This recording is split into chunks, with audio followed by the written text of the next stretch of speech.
పండుగ సందర్భంగా చాలామందికి తెలియజేయడం ఏమంటే మా యువతను చూపించాం. మా యువతకు వయసు అయిపోలేదు, కాకపోతే వాళ్ళ సాఫ్ట్వేర్ ఉద్యోగస్తులు. వధువు కావాలని హైలైట్ చేయాలని, ప్రపంచానికి తెలియజేయాలని పెట్టడం జరిగింది. ఎందుకు పెట్టడం జరిగిందంటే ఇది మన ఆంధ్రాలో ఇంత అన్యాయంగా జరిగిపోతుంది. అమాయకులుగా ఉండేవాళ్ళు కూడా నేర్చుకుంటున్నారు. ఈ పెళ్లి కావాలంటే ఒక కారు, ఒక విమానం, ఒక రైలు ఉందా అని అడిగే ప్రయత్నం చేస్తూ ఉన్నారు. ఇది తప్పు. దయచేసి దీన్ని మానేయండి. ఎందుకురా అంటే మీ ఇంట్లోనూ, మా ఇంట్లోనూ, మా ప్రతి ఒక్కరింట్లోనూ ఇది అన్యాయం జరుగుతూ ఉంది.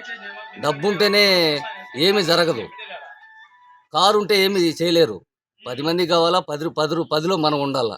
దాన్ని దయచేసి అర్థం చేసుకోండి ప్రతి ఒక్క మహిళ కూడా. కారు ఉన్నంత మాత్రాన విమానం ఉంటే ఎత్తుకుని పోలేరు. ఇది మానవత్వంగా ఆలోచించి ప్రతి ఒక్క మహిళ ప్లస్ మొన్న శివాజీ మాట్లాడినాడు కట్టుబొట్టు గురించి, అనసూయ గురించి. ఆ విధంగా అట్లాంటి అలిగేషన్స్ ఆంధ్రాలో రాకుండా కూడా చూసుకుందాం. దయచేసి అర్థం చేసుకోండి. చరిత్ర సృష్టించినోడు ఇప్పుడు ఆ చరిత్రని తిరగరాయబోతున్నాడు.